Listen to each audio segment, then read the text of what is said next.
First time in a long time, but back like I never left. Taking each day as it comes, you know me, I don't read ahead. Watch me burn down everything, BDE on the TV set.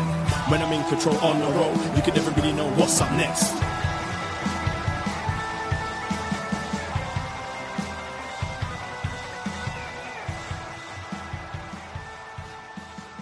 Hello. Hello, hello, hello. Hello to the loop. The loop button strikes again. Fade it out. I'll fade it out. There we go. Fade it's been a while. It's been a while. Wow. Kind of, Gretch. Hello, everybody. It is Up Next. We are Braden and Davie. We are your NXT friends. And we'll always be your NXT friends. It's Tuesday, May 13th, and it's 10:05 p.m., meaning we are live on our YouTube. Well, not ours, live. But we're having live a whole on youtube.com/post wrestling. Yeah, I don't something's going weird with StreamYard right now, but yes, I am live. You are live. We are live. youtube.com/post wrestling. Hello, postmarks. How are we doing? Hopefully we can get through the show with no other hiccups here today. But welcome to the show. We do this every Tuesday here on Post Wrestling and postwrestling.com. But we are Poisonrana as well. So while you're listening, go give us a follow on whatever social media platform or podcast platform and check out all the other podcasts that we do. But we're going to talk about some NXT because soon we'll be going to a battleground very, very soon. Yes, 2 weeks away from NXT Battleground, going head-to-head with Double or Nothing on May 25th. Mm-hmm. We will be doing a show that evening after Battleground, so join us on this feed. But yeah, started to get some matches announced this week, and we're on the road to Battleground, as you said. Absolutely. It's, I guess, a question. I feel like we might be, is it a hot take to say we're in the minority where, it's kind of our job? So we will be watching NXT Battleground, but I'm wondering if there's people out there that you can't, Davey, I know you hate dual screen, but you can absolutely 100% not dual screen with two pay-per-views. Like, come on, you're going to cherry pick what matches and watch two matches at the same time. No, that's totally wrong. As I said, I wouldn't attempt to watch two movies at the same time. I don't like doing it with wrestling. It's different with sport, but like this, hold your ears, people, but this isn't a sport. This is drama. This is scripted entertainment. Yeah, I wouldn't watch two of my shows at the same time. And how about I watch White Lotus and The Sopranos at the same time? Why would you do that? No. But you can watch them both. You can watch one and then you can watch the other one because like one of them will end like after midnight and one of them will end around like 11 or so. But we are your NXT friends, so we will be doing a Battleground post show right here at Post Wrestling. So if you are an NXT friend like us, then you can join us right after the show because I'm sure I do think if we weren't doing a show, I probably would pick AEW just for Ospreay Hangman alone. I think that is a match I've been dying to see. So like that's my honest truth. But NXT, they always deliver with these PLEs, especially the last few. So I'm happy to watch all the wrestling either way. I mean, I think for me, just structurally, it makes more sense to watch AEW live because there's very little fat, isn't there? It just goes match. Whereas if I'm doing it from like a tactical point of view, I'd watch AEW and then I'd be able to skip all the commercial breaks and stuff in Battleground and get through it. But I'm going to be watching both, and I am kind of excited for both. I think NXT's had a pretty good track record recently with their PLEs. Very much excited for that Ospreay Hangman match, but yeah, by the end of Monday evening, I'd have had both watched, I'm sure. Yeah, absolutely. So the wrestling never ever stops, and we just had some more wrestling this past weekend. You did a show on Sunday where you were joined by our man Neil, filling in as the North Americans celebrated Mother's Day, and you talked a bit about Backlash.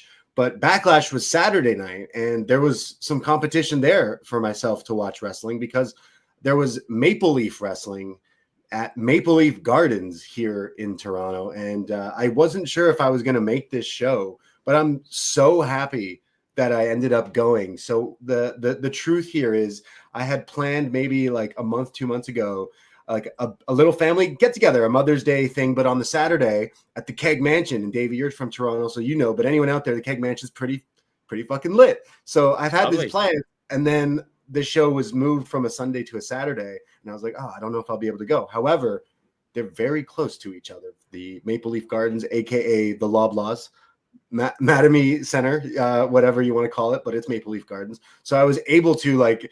I was playing it cool. I was eating my steak, and I was not looking at the clock. You know, my mom deserved love and attention. But as soon as she's like, "All right, well, see you guys later," I was like, "Cool."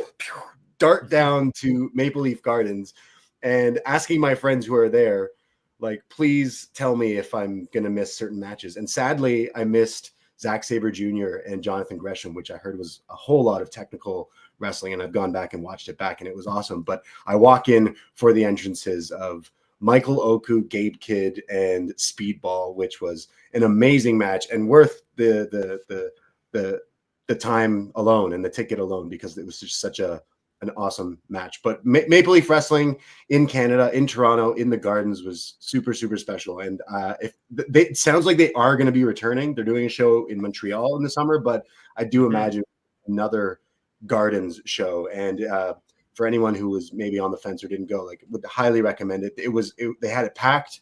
I've been there for Ring of Honor and NXT shows in the past, but it was just as packed as those shows, even if not more. So had a whole fun. It was great. It was an awesome show, and I'll definitely be going to the next one. And it was super cool seeing a lot of the Toronto talent get some shine at the Maple Leaf Gardens, the Loblaws. You know, they got great cheese at that Loblaws, actually. It's a good Loblaws. They have a really expensive cheese fridges there. That's where Hulk Hogan used to wrestle, but now it's a cheese, just as stinky. But yeah, I had a lot of fun at Maple Leaf Wrestling, and definitely, if you are thinking about it, go to the next one. But we have some more wrestling we're going to be going to. I want to get some plugs out of the way here, because just tomorrow night here in the city, there is another legendary venue called the Phoenix. And they tried to shut it down, but the people didn't let that happen. And now there's going to be some lucha. Our friends at Demand Lucha are putting on Lucha Palooza, and it's tomorrow night, Wednesday, May 14th. And wow, we have some fun at these shows in Parkdale, Davey. But we've been to a show at the Phoenix before. We've been to Smash, I think. Smash Wrestling is run there, yeah. But we're going to Lucha Palooza, and Demand Lucha are going to put on a lucha party for sure. They got Joey Janela taking on Jody Threat. They got the main event Lucha Scramble with Gringo, Cartwheel, Arez, and some more. I'm always a big fan, and we always have such a riot at these shows, and we totally mean that. And we will be there. So if we do see a lot of our listeners out there now at these shows. So say hi as normal, because we the Los Medicos. Oh no, Los Medicos. Oh, and who's the Lucha La Bandita? That's our new favorite.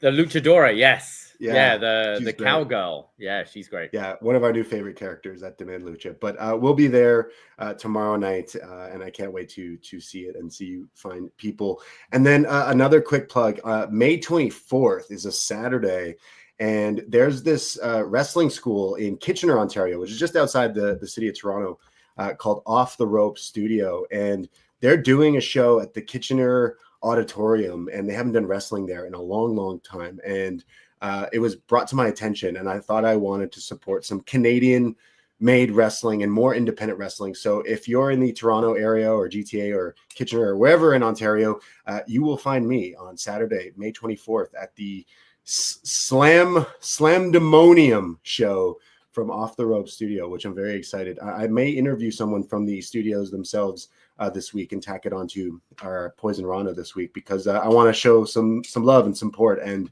I know on the show they got some old wrestlers scheduled, but then as well some new guys, including the Billington Jr., who I'm a huge fan of watching live. We've seen him in AEW and stuff as well, but looking forward to that Slamdemonium in Kitchener. So May 24th, and check them out on Instagram and Facebook and all that stuff. But Looks like Rhino's going to be there.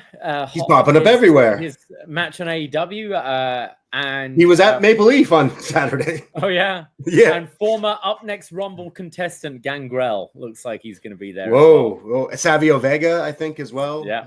Yeah. It's going to be a riot. It's going to be a lot of fun. So that's some local independent stuff going on. There's a lot of wrestling coming around in the city here in Toronto and the local areas and stuff. And it's super cool to see and support wrestling. It was cool to see like the whole city of Toronto came out for that Maple Leaf Wrestling, a whole Canadian like wrestling party. It really was fun, and I can't wait for the next one. Yeah. Did you see Jack while you were there? I did. Jack? I saw him doing streeters, and then I made him interview our friend Trevor. I think I don't know if it made the cut of the article, but Jack was outside working, hustling, and then I chatted with him, and then he was like, "I got to rush home to watch UFC." So. Always working, that Jack. We love Jack. And obviously on Sunday's show, you can listen to mine and Neil Flanagan's thoughts about Backlash and the tragic passing of Sabu and AEW Dynamite from last week, etc. That was on our Sunday show on the Poison Rana feed. But Braden, I haven't had a chance to chat with you yet. What were your thoughts of Backlash? Anything coming out of Saturday's show that you wanted to bring up? You know what? Like you, I kind of was sick this week. I'm finally feeling a little bit better today, just the last bits of it. So lots of soup and vitamin C, but I had some time to watch a lot of wrestling. So I caught up on Backlash yesterday, and there was some stuff I liked. Randy Orton, John Cena. I think we said it as we previewed it. We knew it was a direction they should go. Like, why not? And especially since we've been doing this series, The Champ is Here, we've been watching way too much Randy Orton and John Cena. So it's almost like fitting that we want to watch it one more time. The match was silly. It was probably better than John Cena and Cody at WrestleMania, but I wouldn't necessarily. I think a lot better, yeah. Like it. They pulled a lot of the like classic bells and whistles, and some of them were it was just a little too hokey for me, but I didn't like come out of it being like, because I didn't really have expectations for it, but I did, however, wish they used pyro like the Iron Man match or they didn't do enough. I did call that they should do the RKO counter, and they did that one, which was great, but it didn't necessarily like hit for me like watching, WrestleMania 19 Rock and Austin one last time. It didn't feel like, wow, like this generation, because I've seen them wrestle so many times. Maybe I don't know. I wonder if the problem with that is it being like the first title defense as well. And I think that first title defense is you always know it's going to be an easy win for your champion. Yeah. And whether if this was like in October or November, you might actually buy into Randy Orton beating Cena for this. Sure. But I thought they did a pretty fun job with it. It's for where they are in their careers. I thought it was pretty entertaining, and I wasn't a big lover of their original matches, bar that Iron Man match that we've talked about. So I was pleasantly surprised with it. Anything else on the show that took your eye? Yeah, I thought Becky and Lyra, as we again kind of said, the actual wrestling bell to bell would be really good, and I thought that match was really technical, really hard hitting. I don't know if Lyra legit had a broken nose or something from that, but it looked pretty great. I think we could have this feud continue for a few more matches, maybe go to like a 2 out of 3 falls or Iron Woman or something. But I love Becky as this character, and I think this is finally clicking and making Lyra Valkyria. But we always knew she was a good wrestler. She just needed something else, some story, some substance, and I think we're finally getting that. What else I liked was Dominic Mysterio hitting a tope suicida tornado DDT. This guy's he is son of Lucha royalty, so therefore he is Lucha royalty. He's got it all tatted on his knuckles, but he can pull it out. He's slowly showing us like improvement of like actual in-ring stuff, and of course the heel character.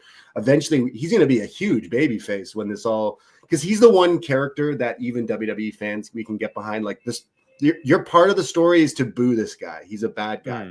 It's not like when we boo Hulk Hogan. It's like, no, we're booing you because we want to boo you for the story. And I feel like I love this run with the IC title, and I love Penta. He comes across as one of the coolest characters in wrestling, full stop, from the look, from the entrance, and the Tool guitar solo. Like he's just cool as fuck. There's no one cooler than Penta in wrestling right now. It's so crazy still how it's clicking, and it's so mind bending seeing Penta as a huge WWE character, because we've followed him for so long in all these other promotions, and it's finally like everyone who's never seen him is doing the Penta walk and Zero Miedo and all that's like, yeah, like we knew this guy was capable of this. So it's pretty cool to see that. I think he'll eventually get that Intercontinental title. I'm trying to think. Oh, you know what I thought was a letdown from Backlash? Pat McAfee and Gunther. Maybe it's because we put it in our heads that it's going to be Shane McMahon versus Kurt Angle.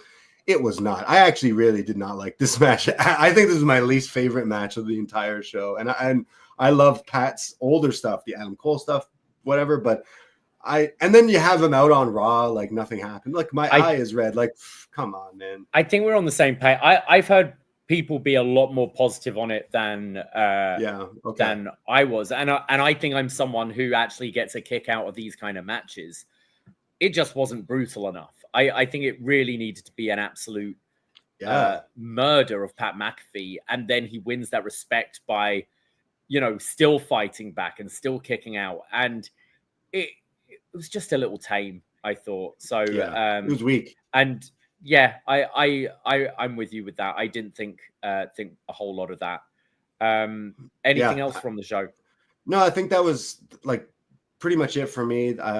I can't say, like I watched Raw as well, and I like the direction or the teasing of CM Punk, Sami Zayn, Braun Breaker, and Seth. Like they did the shot where they're doing so much of that, like what's the favorite spot? What's the spot in AEW? Like Excalibur. Did you see what I saw? And Tony Schiavone's like, yeah, I think so. And Hangman's like about to hit the buckshot. So Sami Zayn is perfectly aligned next to Punk with the steel chair, just like Seth was in the Shield. So yet again, the Shield chair shot lives on in WWE, because they're teasing that maybe Sami could, turn on CM Punk. But they've announced the match for Saturday night's main event. Yeah, already this feels like a bigger Saturday night's main event than previous ones. We have that tag as well as the Logan Paul Jey Uso match. So it feels like they're stacking this one a bit more. What was the last time CM Punk was in a tag match on a Saturday night's main event? He was teaming with the Boogeyman against John Morrison and Viscera. Sorry, wow. Big Daddy V. V. So look at how times have changed. In a tag team main event, though, this time. Maybe that was the main event. Not sure. But yeah. I think stuff I enjoyed from Raw. I enjoyed the Sami and CM Punk interactions. Obviously Punk is just awesome on the mic, but I've always enjoyed, even right back to these old NXT shows that we've been covering with Sami Zayn. I think there's a real authenticity about him when he speaks. So I actually think that's a really cool combination of the two of them, and I do have some interest in that. I found the Gunther thing, basically saying I'm facing the winner of Logan Paul and Jey Uso, a little strange, because personally I do not want to see another Jey Uso Gunther match. We've had it a lot at this point, and so does that lead me to think that Logan Paul might have a shot of winning this, and we're going to go Logan Paul Gunther? Like, I don't think you've kind of given Gunther that rehab win, right? And to have him either lose, like, I don't think we necessarily need to see another Gunther world title reign at this point. But to have him lose again, it's a bit like, okay, you're having this guy lose quite a bit. So I found that a curious direction, and wondering where they're going with that. Yeah, like I have no issue with Gunther doing like side quests, if you will. Like they do that when you can't have a guy all the time be champion. You just did a crazy reign. Yeah, like move him away, have him do other stuff. That's what I mean. Totally cool. I prefer him to be doing other side quests now than necessarily be in the title mix. So it's kind of weird. Like I don't think Logan Paul should win at this point. I do think Logan Paul will probably be WWE champion eventually, but like just I don't know, not right now. I feel like that would be such a weird thing to do. And the fact that Seth Rollins, Paul Heyman, they're calling the shot, like, we're going to eventually take this title from you. They're telling us. Yeah. And usually the spoiler thing, what does Paul Heyman always say? Like, it's probably what's going to end up wherever we land is going to, that's what's just so funny to me, because I haven't necessarily loved the Jey Uso. I think it's really great. I've loved this wrestler, son of Rikishi, give him his moment. It was cool, but I can't necessarily say I love his run right now, even though it's kind of still short. But like, I'm already over Yeet. I'm already over the music and entrance and stuff, but I guess the crowd still want to do it and everything. But I don't know. I do think you could move that title off him pretty quickly, because they're already kind of treating it like, hey, who's going to be champion come June 9th? Isn't that like after, or maybe not June 9th or whatever it is, but then like there's also Money in the Bank, and like you could have that's what or Stephen in the chat's bringing up. It's okay. You could have it being cashed in like right after this match, and I think Seth is a strong candidate for that. He should win Money in the Bank. Yeah, he should win, because I think this title should end up back on Seth. I think it makes sense storyline wise. Okay, so there's your Money in the Bank. Like, we're kind of jumping way ahead, but like Seth, Punk, both being in the match. You add Penta in there. You add 3 other. That's a stacked like Money in the Bank, and then you do the thing where it's Seth winning it, and that's how he eventually gets the title from Jey Uso. That could totally make sense on that Raw that they've randomly made him select. I guess it wasn't selling well. I don't know, but they're like, yo, that Raw, we're getting the title match. It's like, okay, cool. Which is good. You should do that so people know what they're like getting into and stuff. But yeah, I like maybe where we're going with that. Hopefully we do have Seth as champion pretty soon. But is there a third man? Is there a third man? I don't think so yet. I think it's just this for now. Right. But maybe down the line. Is Drew too out of the picture? Is Gunther? Look, he's got nothing to do. Put him with these guys. I don't know. Like, do they even need a third guy? Yeah, that's why I'm like, I hope it's not Sammy. That's what I was trying to get at. It's like Sammy's such a like lovable character. I mean, I think really you'd want another young guy. Yeah, like someone more bronze generation, but a different style. Like I think we're too far away from it, because I think they need to have their tag team run. But at some point, Nathan Fraser makes a whole lot of sense being Seth's apprentice. You know, out of Fraxium, he is the kind of the heel out the two. He's more of just an annoying kid at the moment, but I think he is someone that could eventually, but maybe join this group. Someone who's in a completely different mold to Braun, so you can't really compare them. And I thought that's what was always kind of effective with Randy and Batista. They were two guys they're trying to level up, but very different in styles and that sort of thing. But you do want to have that Fraxium tag run for a while, I'd say, first. And I don't necessarily see them as a tag team fitting into the group. Like the Brave and Bold connection with Fraser, you know, training, being a protege to Seth would make a whole lot of sense. And he is a fantastic wrestler. So I don't know, it's possible, but maybe right now they don't go for that third man and they move on, because Fraxium is fine, at least. I think so. And they've just been the Street Profits. Exactly. So they're really fine right now. But well, we're going to be going live this Sunday on Poisonrana. Give us a follow on YouTube. We'll be going live 2 p.m., I think, and we'll be chatting all about more about Raw, SmackDown, this week's SmackDown. I think Siino is going to be talking, or not. Maybe he's just doing it via satellite. I'm not sure. We'll talk about how much we love John Cena's title run, or no, how much we love John Cena's heel run this Sunday on Poisonrana. Plus, we're going to talk about the dark side stuff. I am super bummed out to hear the news and been reminiscing about Sabu. And if you follow Poisonrana in your podcast app, I put up a show. I re-released a show from our Patreon from 2 years ago called Best Match Ever Sabu, and I've given it out for free. And I want everyone to think back and go back and watch some old Sabu. I put the match listings of the matches we talked about, from the stretcher match with RVD and ECW to TNA to all sorts of New Japan. We go all over the map, and we pay our respects the only way we know how, and that's nerd out and podcast about our favorite wrestlers. And best match ever, Sabu, man. The original wrestler to point up to the sky. Put the ones up to the sky for Sabu.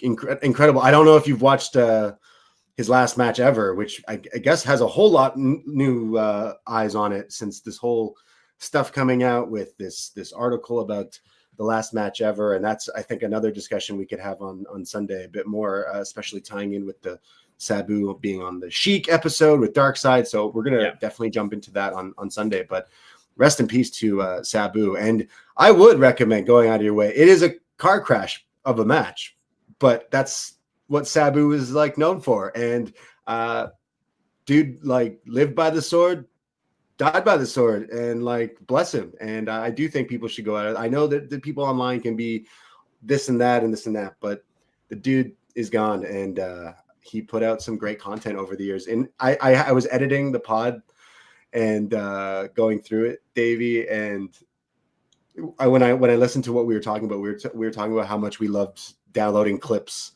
on our parents' computers of like Sabu doing triple jump moonsaults and DDTs. I had like an MP4 player before iPods, and it would play like 10-second video clips. It would just be Sabu hitting a triple jump DDT. I said this to Neil on Sunday. I said he was for me, like, the original meme wrestler before the word meme was even a thing. Right. You know, exactly. it was he was a myth. I didn't have access to ECW back home, and I literally found out about Sabu through your Napsters and LimeWires and them, where you're just trying to find wrestling clips, and it's, dude, triple jump moonsaults through 3 tables. You're like, I'm 12. That sounds awesome. Sick. You know? I love Sabu. Yeah, I have an old figure somewhere that I got at like a flea market when I was young. So it was a really old one, but somewhere. But I always loved this guy. And yeah, we did the show 2 years ago when he showed up in AEW. So that's why we decided to do it. But we put it out for free on our Poisonrana feed. Go check it out if you haven't, because it's a whole lot of fun. And we list the matches. They're available online, and like, they're a whole lot of fun. Really, you haven't seen them. So rest in peace to Sabu. But yeah, we'll be going live this Sunday at 2 p.m. We'll chat about some AEW as well, some Dynamite, some Collision, and everything else, Darkseid, and yeah. I just wanted to shout out as well the main event from Raw last night, which I loved. I thought Julia and Roxanne against Rhea and Io was pretty awesome. And as the news is coming out that it looks quite likely that there's going to be another Evolution pay-per-view, all-women pay-per-view. I thought like that was a great showcase of exactly what the women have to offer in WWE. And I think this call-up's going well so far for Roxanne and Julia. I really of course, enjoyed that match. People are going to be like, oh, well, they keep losing. Why do they keep losing? But like, you're in there right away on the main roster, main event. Like, that is pretty quickly. Like, Julia to be called up that fast is one of the quickest call-ups for sure, who have gone through NXT. I'm not talking like a completely kind of skipped over Jeff Cobb, because that was kind of a weird way to introduce someone as well. How many kids does Rikishi have? No, I'm kidding. But like, isn't he Hawaiian? What's he? He's Hawaiian, yeah. Yeah. Anyways, but like, she went through NXT but quickly, and then is called up and is main eventing Raw. Like, that's nuts. And I'm totally psyched if they do Evolution 2. Not psyched about the date they chose, but super psyched about the show nonetheless, because it's July 12th. All In. Yeah. Okay. Goes up against All it's In. In the evening. It's in the evening. Oh, true. That would be in the evening. Yeah, because All In's at like 2 or 3 p.m. 3 p.m. I think. So just a whole So there'd be a little bit of a wrestling. lap. Do you think All In would end after? It would still be going on after. All In's going to finish around 7-8. It's doable. I think it's doable. Some other bits of housekeeping. Just wanted to say a big thank you to John Siino Evil, who for the last, I think, 5-6 years has been doing a show for us called Shot in the Dark, going through all the wrestling that you might have missed in 15 minutes or less. Well, Siino just got a promotion at work, so congratulations. He doesn't quite have the time that he used to. So right now, Shot in the Dark's on an indefinite hiatus. But just want to say thank you for that show, which has been great. This started right back from the beginning of AEW, when AEW Dark was a thing, hence the name. And we were like, hey, John, we're launching our Patreon. We want some other shows on there. And we know you cover a whole lot of wrestling that people might want to hear about, and do you want to do this show? And he's been great. It's been a great addition to our network the last few years. So big thank you to John. Big congratulations. And yeah, he can maybe one day it will come back in one form or another. But right now it's what? See you later. It's he let go of us. Yes. Because of work, and that's totally cool. But it doesn't mean he's going away, because he does What Up Doe each month with B Detroit, my personal favorite podcast, and that just gives him more time. He'll want to air out more stuff that he watches, because I know Siino might not be podcasting about it, but I know that any spare time he gets when he's not working, when he's not taking care of his kid, he's gonna still be watching WoW, Women of Wrestling. I know. Oh, yeah. Deep down, he still has it in him. Can't take the dog out of him. So shout out to Siino. He does so much great stuff, and he's become one of our best friends. And over the years, through the pandemic, he started doing that show. We've done multiple shows with him, and then he's gone on to do stuff here at Post Wrestling, and we're very proud of him. So shout out John Siino Evil, and congrats on the jobs. Gotta get me a hookup on some Lego. Absolutely. Yeah. We have Cool Gang Big B in the chat himself, B Detroit, who says yes sir, thank you. And Stephen Bradley in the chat saying the Evolution 2 is actually the Sunday, and the Saturday night's main event is the actual Saturday, which I think still hopefully time zones maybe should work out. Yeah. Both. Yeah. Cool. Some other bits of housekeeping. We've been recording a bunch of shows for our Patreon. We recently did our wasNXT episode May 22nd, 2014, which is the go-home show to the first ever NXT TakeOver, which we will be reviewing this week. Obviously, this is very easy to find on the network. We're talking about Tyson Kidd versus Adrian Neville. Did you say on the network? On the Netflix.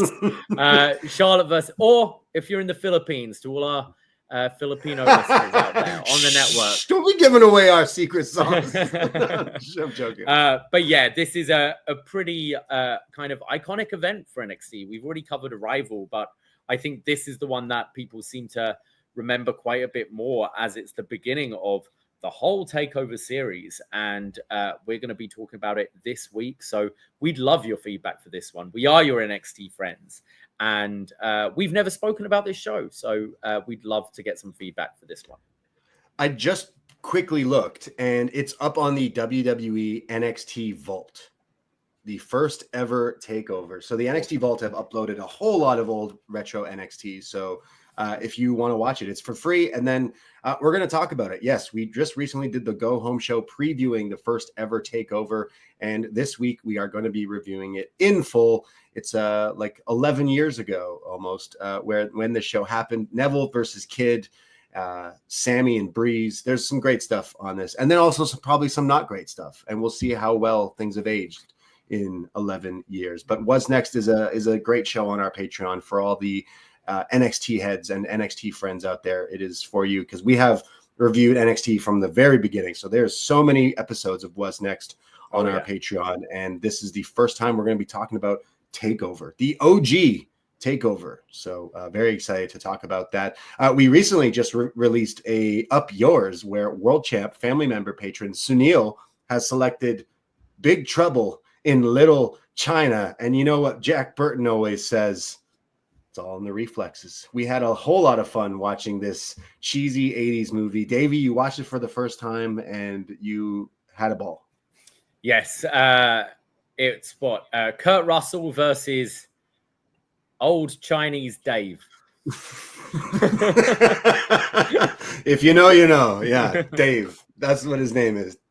Yeah, Chinese Black Magic. Very fun review, lots of laughs. So not only the wrestling, but the movie reviews. Patreon.com/Poisonrana. $5 to become a friend. You get all those shows and so much more. And we got some other shows in the bank, including Champ is Here, episode 9 coming soon. We're going to be joined by Benno and Hamflet in your house, joining our house to talk about John Cena. Very excited about this show. This is going to be a riot. This could be a 4-hour show potentially, but strap in and get the beers ready. But we'll eventually have to go through 17 title wins of John Cena's career, which means a whole lot more podcasts in this series. Yeah. We're halfway though. We're over halfway now. True. Unless he wins it another time, he could just really rub it in Ric Flair's face, who's claiming, 22 world titles. But what did Booker T say? Those weren't TV titles. Those are regional titles. Yeah. Come on, Rick. Anyways, he's got to retire all the titles, right? Retire the world title, retire the IC title, retire the Speed Championship. He'll be the last ever true Speed champion. Like, if they just bought AAA and TNA, what looks like kind of sort of, John Cena could be, belt collecting. He could be AAA mega champion, TNA champion, all of them. But anyways, Poisonrana.ca for the links of everything we do. Give us a follow and catch us live this Sunday. But I think now we can talk about some NXT. I think so. Let's do it. NXT May 13th, live from the Performance Center. And we start with the winner of last week's Battle Royal, the number one contender for the NXT Championship. Myles Borne comes out with the NQCC. And he says, last week I shocked the world. 24 of the toughest men, and I was standing as the last man standing. And I will be going on to Battleground to face Femi. He goes on and says that we've been dancing around this for quite a bit, but I have a disability.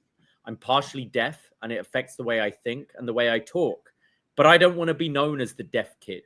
I want to be judged by my ability, not my disability. And that's what everyone with a disability wants to be judged by. And at Battleground, I'll be the underdog, but I'm fighting for everyone like me. And May 25th, they ain't giving me a shot, but I'm ready to shock the world again. And I may be hard of hearing, but at Battleground, I will hear them announce me as the NXT champion. Before we go on to the interruption, what did you think of Myles here? Absolutely loved it. Yeah, like this is something we've talked about for a long time. It's kind of been public knowledge and they reference it here or there. He makes a lot of jokes on NXT Weekly, but for him to explain this and it takes a lot of courage to do what he does, and mentioning that it affects his speech. And we all know someone who lives with a disability, and I thought this was pretty inspirational. I thought last week winning was pretty inspirational in his promo afterward and everything. Like, I thought that was really great, but this was like a little cherry on top. And I really think they've got something here. It feels really special. And I'd recommend like anyone to seek this out. It made you feel something. It's kind of more than just wrestling, it's like, this is pretty cool. And I'm excited for the matchup, but I really loved the don't judge me for my disability, judge me for my ability. I think is really special. Yeah, I thought he sounded really good here. I also like that NQCC were in the ring with him. I thought like Ren and Tavion especially Ren did like a really good job of just making you feel like you were them, that you were proud of this guy, if you know what I mean. They just seemed like genuinely proud. Obviously, they're telling a bit of a story with Charlie, who's not showing the same enthusiasm. But I thought it was a really like good feel-good start to the show. Yeah, and I can't recall something similar like in wrestling like this. Like, wrestling is a very like visual audio type thing, and he's going out there and speaking every week, and he's got issues with his speech, but he's doing it and he's killing it. And I think it's pretty inspirational. I think it's really damn inspirational. I thought it was great. But what I didn't like is broken record here. The NXT crowd, y'all need to shut the fuck up. Like, week by week, you're ruining segments. You're trying to interrupt people. You're trying to be part of the show. You're not. You're the audience. And these people are trying to this is a developmental brand. People were shouting during this guy's promo, straight up talking. That is disrespectful. I was so gross. Like, shut the fuck up sometimes. Like, you're at a show, you're allowed to boo and cheer and this and that, but don't start having full-on shouting matches. You're not part of the show like that. You've watched wrestling long enough where you know where it's your role and when it's not. I think this guy's out here like saying, it affects my speech. I have a disability, and someone's straight up like trying to interrupt and start yelling and everything. And I think some people booed him and told him to shut up rightfully so. But we see it all the time in NXT at this performance center. It's like the same crowd over and over. You hear that one booing guy all the time. Like sometimes one these guys who just screams, like straight up screaming. Like, come on, like you're trying to throw these people off their game. Mind you, like that's gonna happen in real life, but like there's not a lot of people in this little warehouse. So like, oh, this is way more off-putting than like 16,000, 10,000. I'd rather like we go to karaoke a lot. I'd much rather do karaoke in front of 100 people than just 2 people I don't know stood in front of me. Like that's weird. That's intimate, and then they're yelling and you can hear everything they're fucking You get saying. the same kind of thing with this, I'm sure. Like brutal. An arena, it's just a sea of faces, whereas you can see every single person there. Yeah, NXT crowd, be better. Like, come on. Like, I really thought Myles shined here. I thought this was really great, but I was pretty pissed off by some of the people in the crowd. Ethan Page then comes out and he says, enough of this sentimental crap. You may be worse than Ricky Saints with all the pandering. And I gave Ricky a reality check, and I'm about to give you yours. And you won the Battle Royal, but that's it. And that's when we're getting the Myles can't hear you chants from this crowd. And he goes, yes, you are right. So I will say it slower. You are not on Ober's level, and you are not on mine. And so he goads Borne into putting his title shot on the line tonight. And this is when Ava comes out. Sort of Charlie accepts it on his behalf, kind of a bit of a flip from last week when Myles sort of put Charlie in the match against Oba Femi. Charlie saying, no, this would be good for you, Myles, because iron sharpens iron, and then you get to silence all your doubters. So Myles accepts it. Ava comes out and says, I don't think this is a good idea, but I see you want to prove yourself, so I'll allow it. And by the way, Charlie, your match with Oba Femi is happening right now. Yeah, I thought Ethan Page was great. He also had a line about like, oh, sorry, there's no closed captioning in a live promo to Myles. So let me speak slowly so you can read my lips. Also, it's crazy how people can read lips. I don't understand how, like, you can sometimes when you like watch something on mute after a while, but that's a talent in itself to be able to do that. But I thought that line was pretty funny from Ethan, like almost like there's no off limits.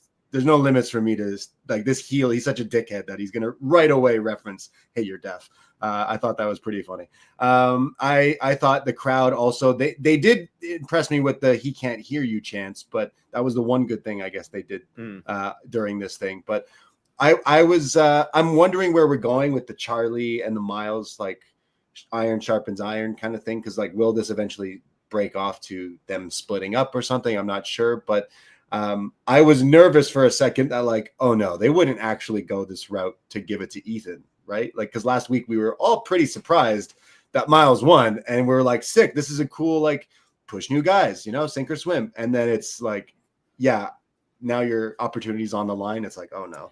We've watched wrestling a lot. We've watched wrestling a long time. It's like, oh no, you wouldn't. Do you remember way back when NXT was taped and they gave Johnny Gargano the title match against Andrade, and then the reports were coming out that they then taped. They had like he put that title shot on the line, I think, and they taped like an alternate ending and people were going, they just don't think Gargano versus Andrade is a big enough match, and they might give it to someone else.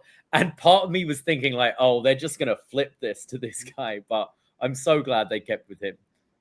Well, yeah, because then it created one of the best matches ever. So yeah. So we go right to our next match, Oba Femi versus Charlie Dempsey. You've got a lot of Dempsey just trying all his different submission holds and wrestling moves, but Oba's just too big and just outmuscles him. There's, after the break, a huge back body drop. Oba's doing his train of uppercuts in the corner, and then followed up by the fall from grace for an easy win from Oba Femi. Yeah, pretty quick win, just throwing him around. He countered a triangle into like an electric chair one-handed. That was pretty impressive. The running, like swinging uppercut Oba does is pretty nuts as well. It's almost like his hidden blade kind of right to the face, but made light work. Like, I like Charlie too, and I would like to see him be elevated and evolve, but this was pretty much a squash match, I think. I always find it funny because when you watch these matches we get the picture-in-picture. And sometimes you see this with AEW on the Triller feed as well, where if you were to watch this on the CW, it would be Oba dominating, commercial break, Oba wins. You watch it with the commercial break, you've got pretty much 4 minutes here of Dempsey dominating. Submissions. And then you see the 10-second count go down and Oba gets the offense back. So you do get a bit of a different experience because they seem to give the person losing a lot of the kind of commercial break I found in these matches. That's true, because here in Canada, we get all WWE on Netflix, and I guess we take for granted that, like, if there is picture-in-picture now, we do see it on NXT. So the matches do seem longer. Like, we get the full match, not just like parts of it, like we used to just on the CW. We see Carmen Petrovic and Thea Hale backstage, and Carmen thanks Thea for having her back last week. And then we see Tatum Paxley, who's smashing up her dollhouse and comes over and says, "Oh, look, 2 new best friends. Well, Thea, you call yourself a grown-ass woman, and yet you can't do anything on your own. And I have nothing. I'm all on my own. She's your friend, huh? She's only going to leave you." So Tatum Paxley taking the release of her friends a lot worse than Lash Legend has. Yeah. Well, it was her idea, right? Lash knew what she was doing. She Lash knew, we're gonna break up. Has never seemed happier since the breakup. Yeah, she's not in. Tatum Paxley, a face full of mascara, just devastated by Gigi and Shotzi's release. So Tatum's really sad because Gigi's gone, Shotzi's gone, so she's got her dollhouse again. We've seen this in the past where they've done like this is the reference to your friends are gone, that we've fired these people, and they're not really explaining, and you got to fill it in if you don't know. Imagine you just watch this show, like, I don't understand what she's talking about, but so she says she doesn't have any friends anymore because Gigi and Shotzi are gone. But it's something I don't understand. Like, they're still your characters. They're still actually employed by you. They're still there for NXT, 30 days. Like, they're still technically employed by you. In TV dramas or whatever, you have it all the time. Like, showrunners falling out with a member of the cast and they get fired. And they're still written out. You don't just watch an episode of TV one week and their name isn't referenced and sort of we're just beating around the bush. You have like, oh no, he went to the shops and got run over by a car and he's dead now, or he moved, like that guy moved to Australia or stuff. You have the license to use this, and I really don't know. Instead, like, either completely ignore it or just like kayfabe. Where did these characters go? I just find it very odd. Yeah, it's almost like you could have had a heel been like, "Oh, your friends got fired" or something like that, to even just like make people aware of what she's referencing. It's weird. I have mentioned I work at a TV station, and we started airing a soap opera that's new. Like, it only started this year or last year, and we're airing this episode. And as the episode starts, as a scene starts, and soap operas think like just filmed so shitty. Beyond the Gates is the show. And as a scene starts, as an actor walks in, because they're shot like almost like plays, a voice, like an announcer that I thought was like, this shouldn't be in the episode, says, "The role of so-and-so is now played by," and I was like, what? And I looked this up, and like, this happens once or twice in the world of soap operas where there's an issue early on and they have to change the character. They don't want to change the character, so they just swap in a new actor to play the part. And I've never ever witnessed that. And then I was on this weird YouTube, like Google rabbit hole, like, whoa, they've done this in different series. Like, I think back to like Fresh Prince, they change out the ant or whatever, but like, this was an announcer telling you this actor, this role is now. That's weird. Like, you have that a lot in EastEnders or Coronation Street. Coronation Street. It's often the child actors. Like, you have like a child character, and then he moves away with the mom, and then comes back as a teenager, and now it's a different actor, and then comes back as a 30-year-old a decade later. But to actually have a voiceover saying this, so bizarre. Weird. I was like, this has to be a mistake, and then it was they just wanted to make it clear that going forward, this character is played by someone else. But even Gigi and Shotzi returned to their home planet and have left, something instead. Yeah. The first match on the Indies announced. I know you're very excited about this, Davey. Priscilla Kelly is back because her first match back on the Independents will be against her boyfriend, Zachary Wentz, at Revolver Wrestling. I think that's pretty funny.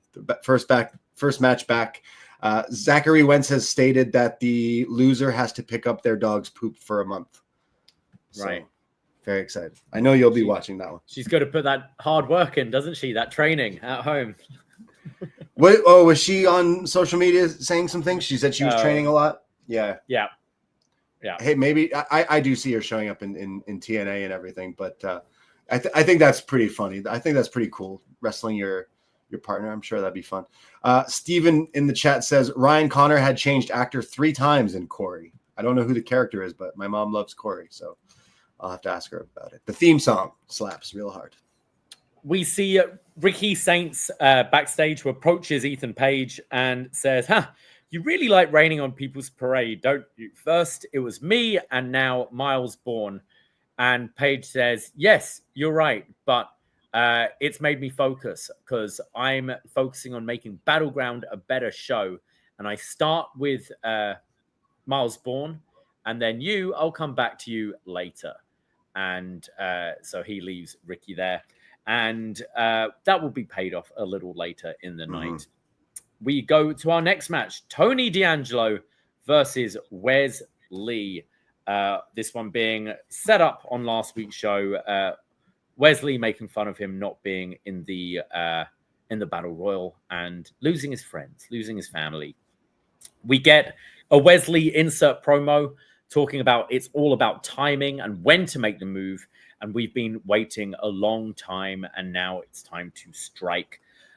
Wes goes for a crossbody, but gets caught with these body shots, like the hockey, like the punches to the gut from Tony here. Tony's just tossing him around, and then goes for a dive on the outside, but gets sent into the table.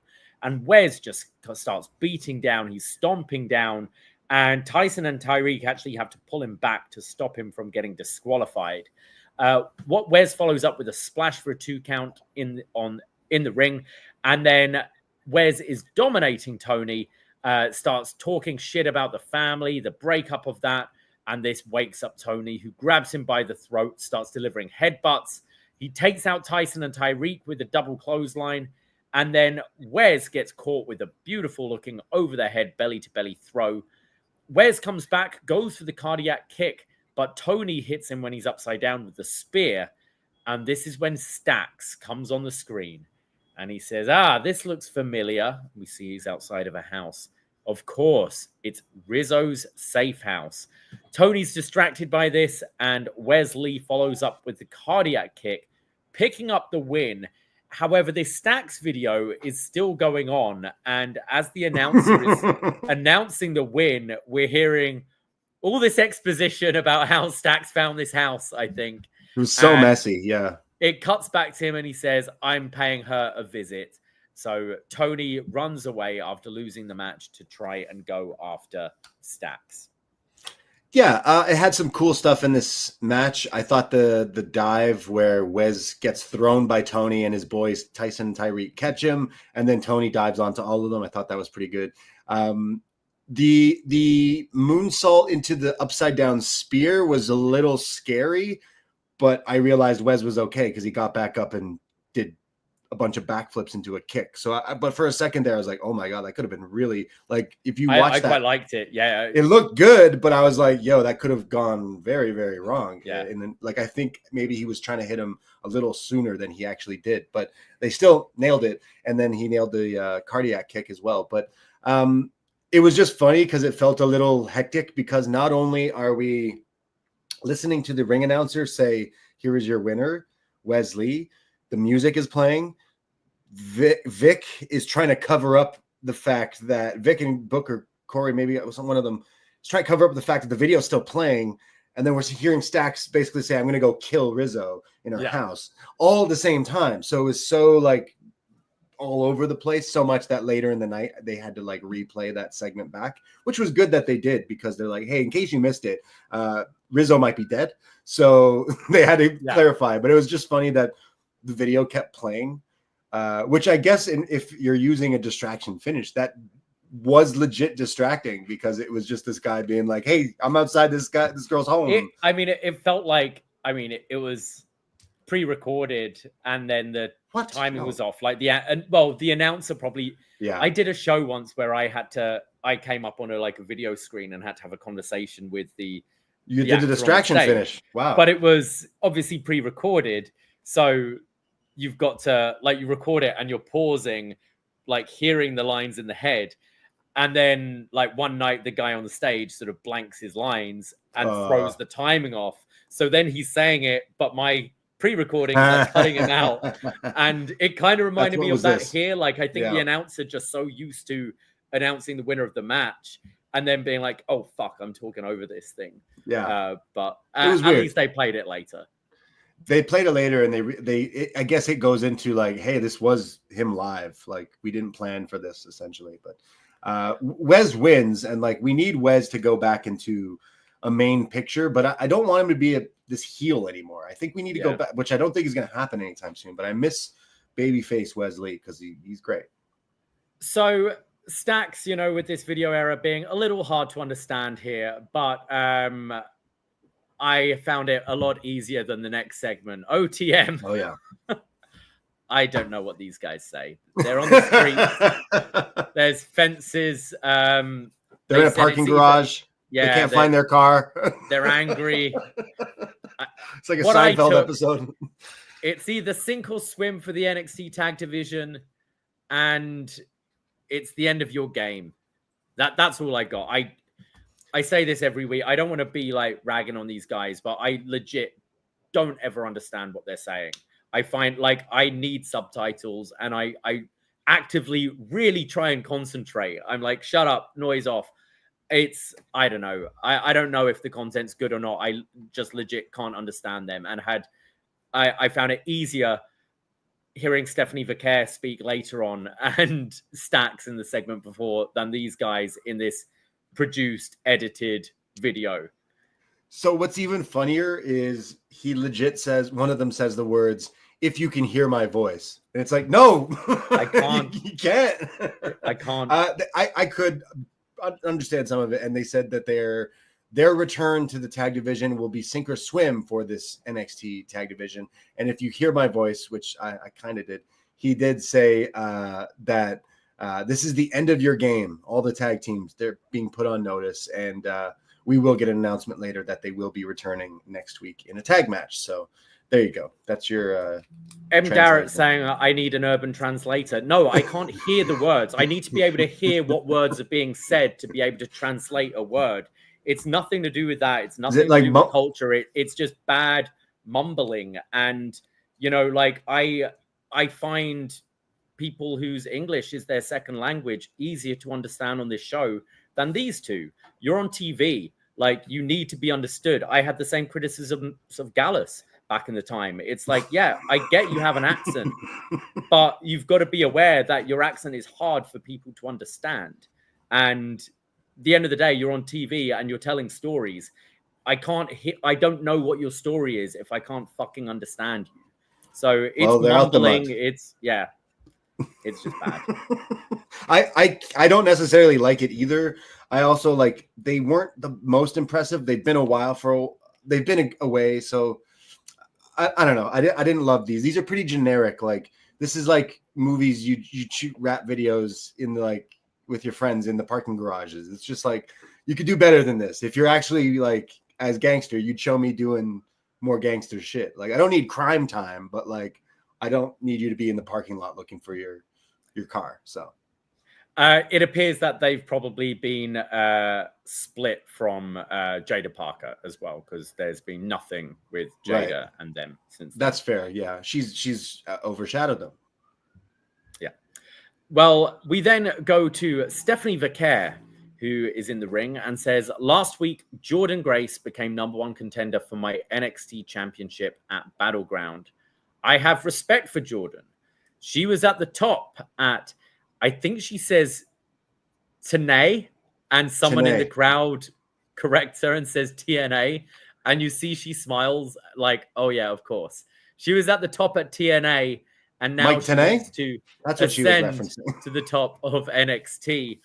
It seemed like she got. I felt like this was maybe on the fly where she the like slip up with TNA kind of threw her with her English a bit. Yeah. Because she then just goes right into Spanish, and everyone seems supportive and cheering her and stuff, but slips into Spanish and then is interrupted by JC and Fallon. But I do sense the nerves with Stephanie when she's speaking in English. She has talked about it. She had that the video promo, I think, going into the Julia match where she was addressing that she does find it hard to speak in English. I think her English is better than she thinks it is, but it's a confidence issue. And if you do have like a slight slip up, it can really throw you because you've got to be thinking in a whole different language. But a little flub here. I couldn't imagine. And what I also can't even wrap my head around ever as a wrestling fan is we watch wrestlers from all over the world, whether it's Chile, Mexico, Japan. How do these people put together matches? How do these people talk to each other to do this? I find it absolutely incredible. So that's why I consider pro wrestling an art in some way. Because what?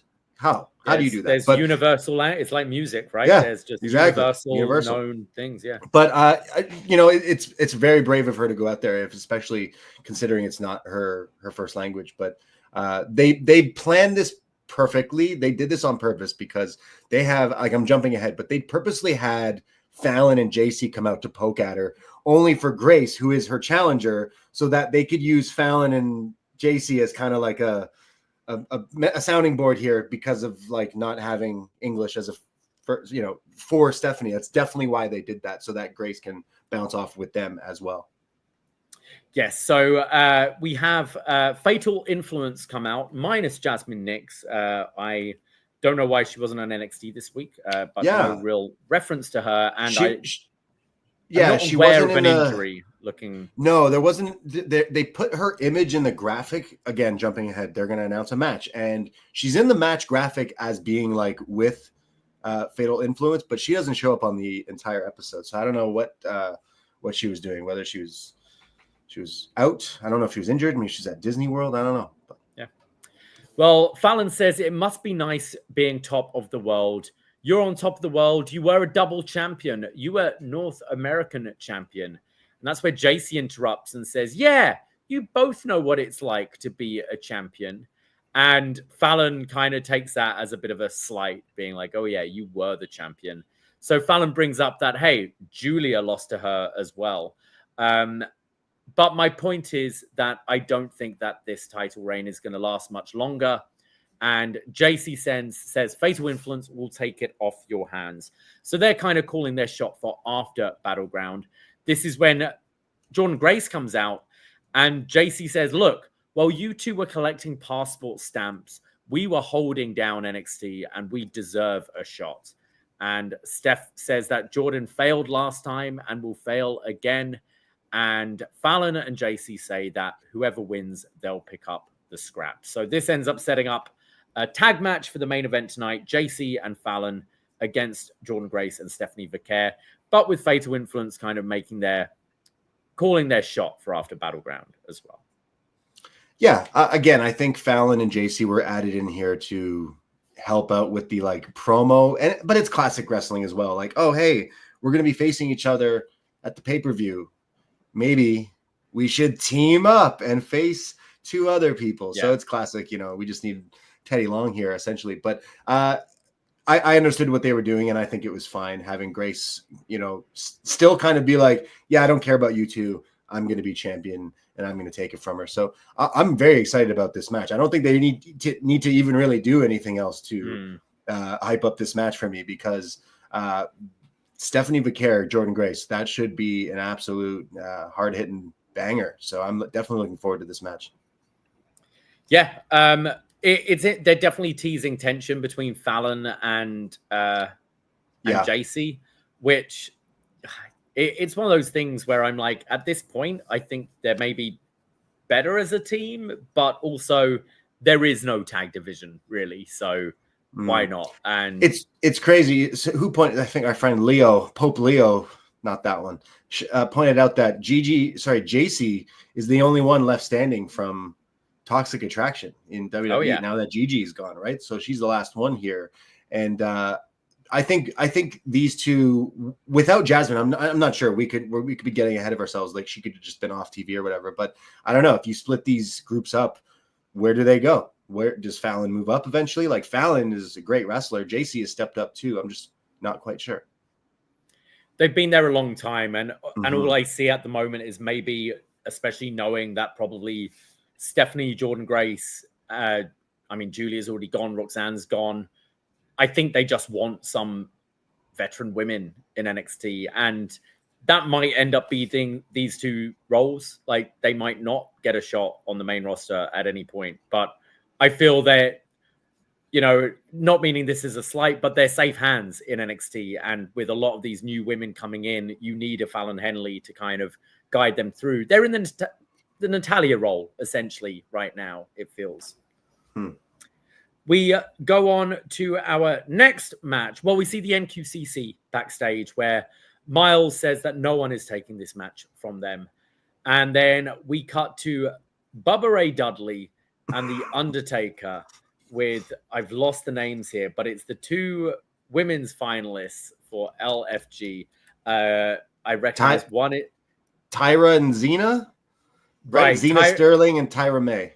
Right. Tyra May is the Olympian, I believe. And from what I followed.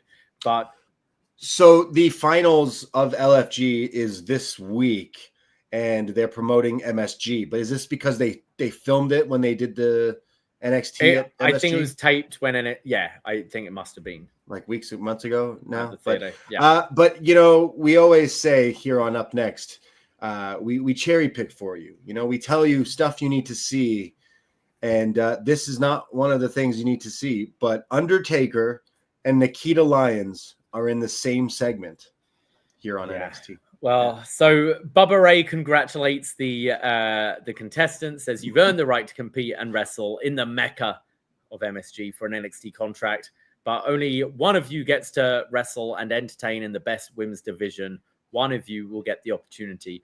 First of all, I just find it funny before we go on to Izzy and Nikita coming out, but if you can imagine back in the day watching like WWF in 2000 and Bubba Ray Dudley is speaking on behalf of The Undertaker, who's just stood there, just a bloke. It feels so in a plaid shirt. Like, the Undertaker's wearing a plaid shirt. Yeah. Plaid shirt, backwards baseball cap and all that. And Bubba is the mouthpiece for The Undertaker. I just found that quite funny. But Izzy, Dame, and Nikita Lyons come in and they start talking trash. They're like, you're walking into our division. Lash Legend walks in, still incredibly happy. She's with Lola Vice and says, and Lash says, whoever wins will wish there was another season of LFG because they're not going to make it here in NXT. Just women bickering on NXT. Yeah, I've kind of given my thoughts. I tried LFG. I really was like, okay, but I don't like that kind of style of TV show. And I just found it too WWE TV show for me. I'm not the biggest fan of Tough Enough back in the day either, so I can't say I had really much interest. I am always interested in new talent coming through, and this was a way to, cipher in and see who can fit in NXT and the Performance Center and all that. So it totally makes sense to do a show like this. I can't necessarily say I have time in my week where I want to watch it. But Undertaker and Bubba, they're doing a season 2. Like they've already announced it, where Mickie James got the boot and it's Michelle McCool. I wonder how she got that job. But they're doing more of it, and I do think it's another thing they could continue doing. Like we've seen at the NXT game show or Tough Enough. It's similar. I just can't say I'm super excited about it. I don't mind the show. I've caught bits of it here and there. Yeah. I just wish all these things were like less produced, because for me, I think it would be way more interesting just actually watching these people training and trying to, rather than fake. It's fake. It's too fake. Yeah. It's a lot of the Bubba stuff, especially with that that dude, BJ bloke, Ray. BJ Ray. It's just too fake, and I think there should just be enough interesting shit from just watching these people train and try to get better at it or whatever. But yes, Nikita Lyons and Undertaker in the same shot. Skirt. We see Tony leaving the building as essentially a cameraman is asking like, "Hey Tony, what's happening?" And Tony says, "Shut up," grabs the cameraman and drags him into the car with him. WWE have never that was a whole thing in AEW about the invisible camera. It's like we always need a reason why the camera is there. We've seen it at NXT though. Remember Johnny Gargano? Yes, and Waller, right? Yeah. I know, but what I'm saying is WWE hasn't had that rule. Like they'll video, if there's a video camera at the Italian restaurant, at the diner, on the lake, there's they never clarify that. They're like, no, you come with me. We got to film this. So Tony has this old Italian chauffeur, so driving Mr. D'Angelo, and he's like, "Step on it, no, step on it," and he's basically like, "To the safe house, you know the one. It's been compromised." So. Very exciting stuff. Mafia continues. I hope she's okay. He's going off to the safe house, which clearly isn't a big. Not very safe. Where it's safe. Normally, is that a movie? Safe house. Yeah, shouldn't be in the same city. Really, you should really. Not. First of all, it's in Florida. That's not safe. But also, it's a 10-minute drive from the PC. It's not safe. It can't be that safe if you're driving to get there because it's in Florida, which is just not safe. Look at GTA 6 coming out. Is it GTA 6? That's Florida. It doesn't look very safe. It's not coming out, Brayton. Who you Yeah, true. It's a myth. We go to our next match. Myles Borne taking on Ethan Page. This is the now #1 contenders match for the NXT Championship. There's a superplex from Page and then gets Myles in the Boston Crab, who manages to escape. There's a big drop kick from Borne, followed by an angle slam for a 2 count. Page then sets up for the Avalanche Power Slam, but Borne fights out of it and hits a clothesline off the top, goes to kip up and has a slight slip up here, goes to the Randy Power Slam, but Ethan holds the ropes. He goes for the Ego's Edge, which Myles blocks. Page goes for the Twisted Grin, which Page drops, and then delivers a huge drop kick, followed by a jackknife cover, and Myles Borne pins Ethan Page. Yeah, a bit of a upset win. There was a really cool drop kick that was countered into an angle slam, or into an ankle lock, from Ethan Page, and then later gets hit with the drop kick and then the jackknife. So it was a cool little he countered it the first time, but wasn't able to. So they're really pushing the Randy Orton baby Randy chance, especially for Myles, which I bet he wants to get away from. But this was fine. It had some cool you stuff. Think he wants to get away from the Randy stuff? Baby Randy? I don't know. Would you want that? Maybe? He just got more tattoos that look very Randy Orton. He's doing the power slam. He's doing the drop kick. He's doing he's Randy. Yeah. I think he's embracing it at the moment. Yeah. Well, he should do the RKO because the finish was Ethan Page does the Twist of Fate, and they were almost going for the Randy Orton Jeff Hardy spot counter, and that's when I was expecting the RKO. So at this point, I think Randy would let you take the move. I mean, everyone else does the cutter, anyways. But a fun little match. It didn't get anywhere to the next level, but it did showcase Myles suplexes, angle slams, belly to bellies. He's pretty good, and I'm happy that he is still the match for the pay-per-view because I'm we were worried for a second. Would they do that? They would, but they didn't. And I'm happy that we're still going to go Myles versus Oba because I think that's a very interesting match. Yes. We see Sean Legacy from the WWE ID and Evolve, who's in his car sending a little message. Saying, true pro wrestler. He's learned a lot. If you're, wrestling, wrestlers love to cut promos in their cars. We know that. We definitely do. He's saying, I got WWE ID'd. I'm now on Evolve and then had my shot on NXT last week. And it's passion that's driven me to these things. And I'm trying to bring that energy to Evolve on Tubi every Thursday night. But says, I'm not an NXT superstar, but Javon Evans, if you want to recreate some of that magic from the Battle Royal, it would be an honor for me. And yeah, Sean Legacy kind of did stand out last week in that Battle Royal and had a pretty cool moment with Javon. So I'm not surprised we're going to be seeing a bit more of him.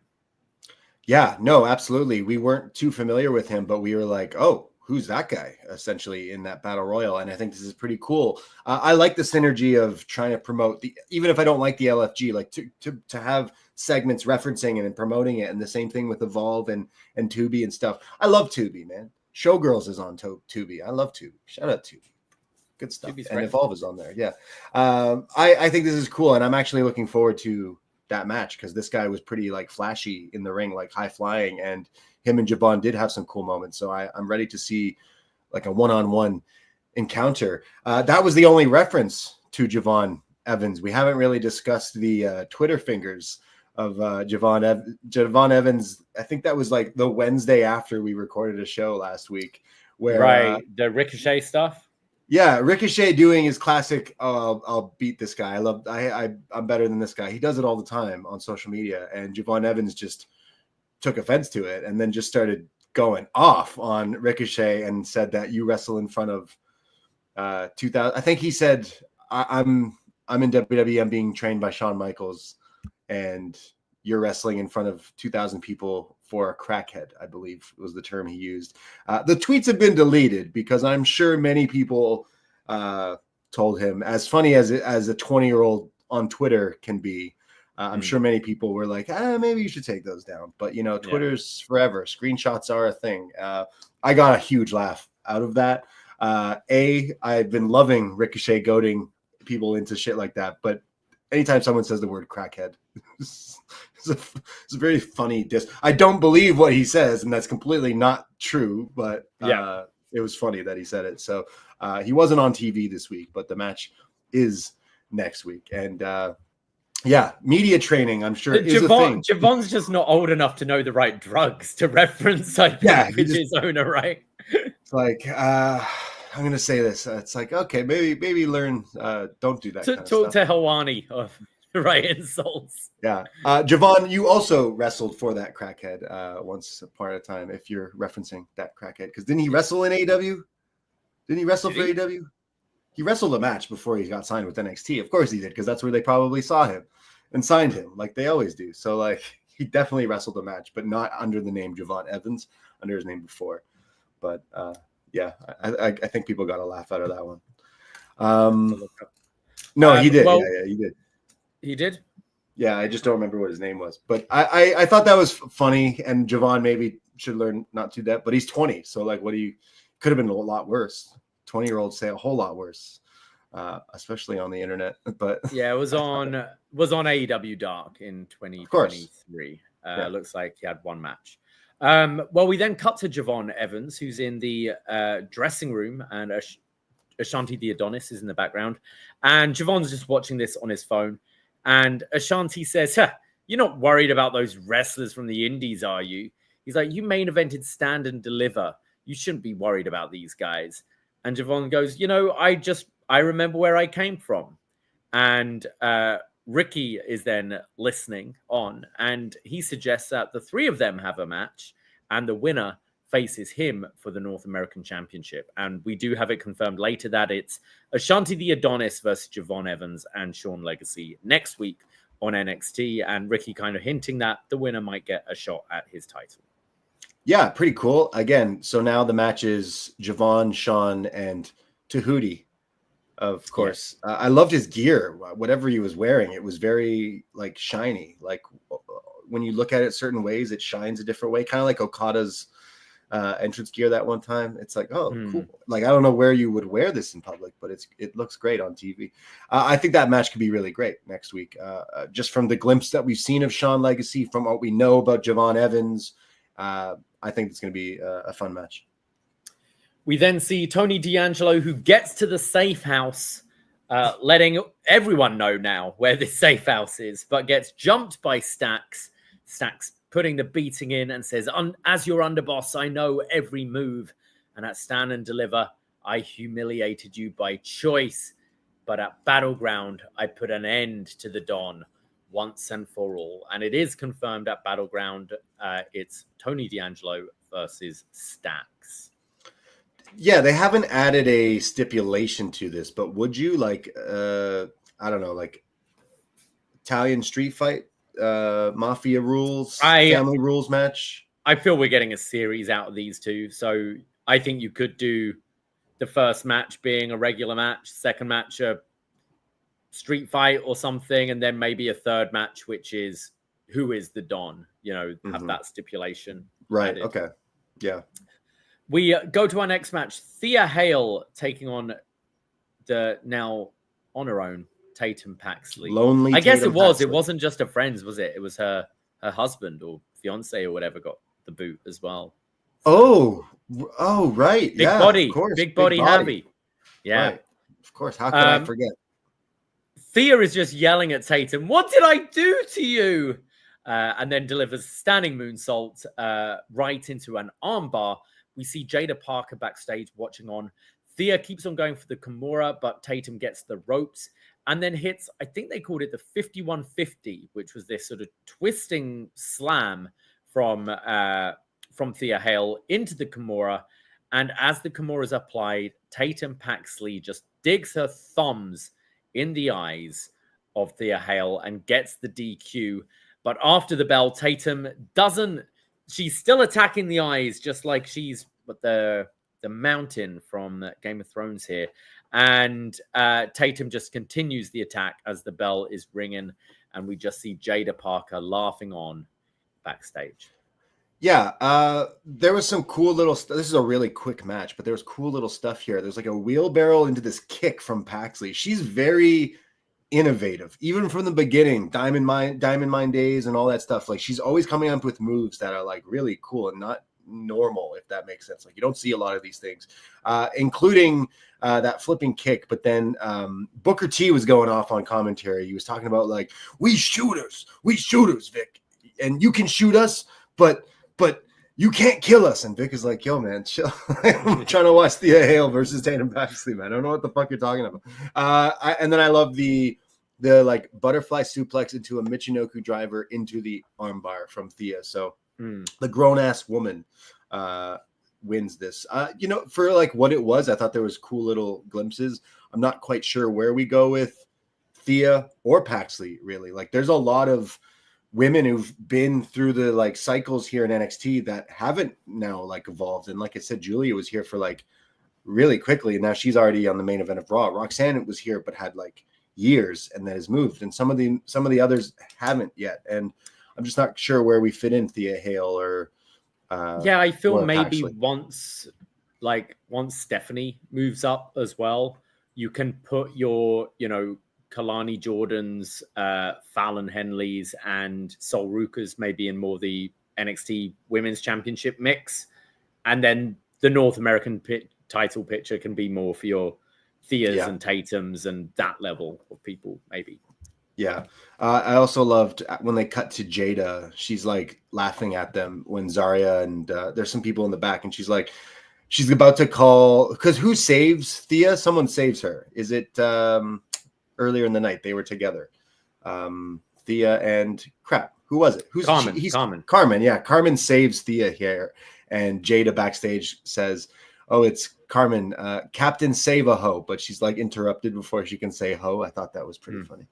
Yeah. So then Kalani comes in looking for Sol and Zarya, and Jada says just like, she basically says, I don't need all this bitching going on. Like, oh no, it's the women backstage in NXT. I don't need this.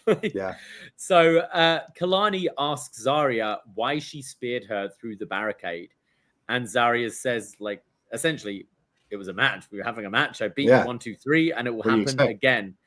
And Kalani says, okay, well, let's run it back. And if I win, I get a North American title shot. And Sol says, that's fine by me.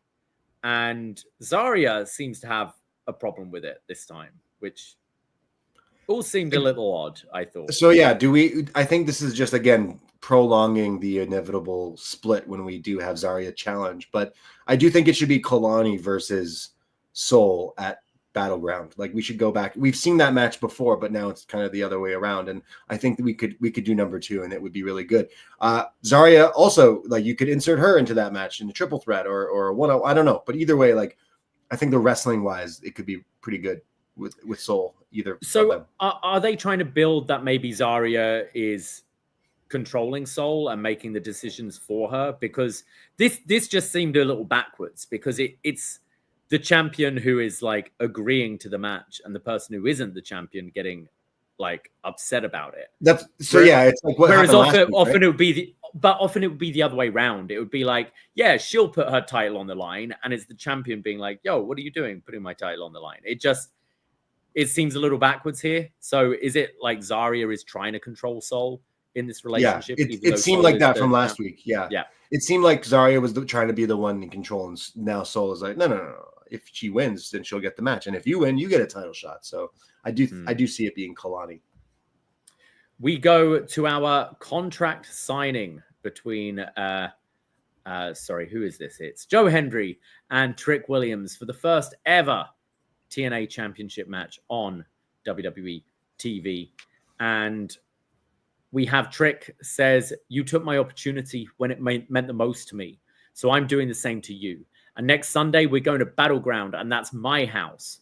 And Joe says, look, if anyone has confidence, it's you. You take risks, and you're a confident guy. But you took shortcuts, and you've changed. You've been bitching and complaining. And they both stand up, and Ava tries to like calm them down and says, look, I'll bring in security. And Joe says, TNA is the hottest it has been in years. And every day I wake up and think how I can make this the biggest it can be. And next Sunday, the TNA Championship will be defended on a WWE PLE. Do you know how important that is? And Trick says, yeah, it's happening because of me. He says he's bigger than TNA and NXT. He's Hollywood Trick. And every man has their 15 minutes of fame except for Trick Williams. And I'm going to take your fame, your title, and your brand. And Trick signs.